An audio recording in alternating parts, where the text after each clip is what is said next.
কবিতা ভূতের বুদ্ধি। কলকাতা কাল গিয়েছিলাম জরুরি এক কাজে, তার ছিঁড়ে ট্রেন আটকে গেল হঠাৎই পথের মাঝে। রাত 12টা, কান্দে নেমে রওনা হলাম একা। জলার ধারে হঠাৎই এক ভূতের সঙ্গে দেখা। ভূত বললে, দাঁড়া, এমন সুযোগ কি আর পাবো?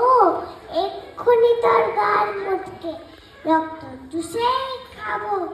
আমি বললাম, সে কি? আমি থুরথুর এক বুড়ো, আমার দেহে রক্ত শীতল, ঠান্ডা বরফ পুরো। তার চেয়ে ভাই পাকড়ে কোনো দোয়ান ছেলে মেয়ে দারুণ মজা পাবে তাদের গরম রক্তকে। ভূত বললে, ইচ্ছা আমার হচ্ছিল আজ খুব কোল্ড ড্রিঙ্কস খাওয়া। নমস্কার।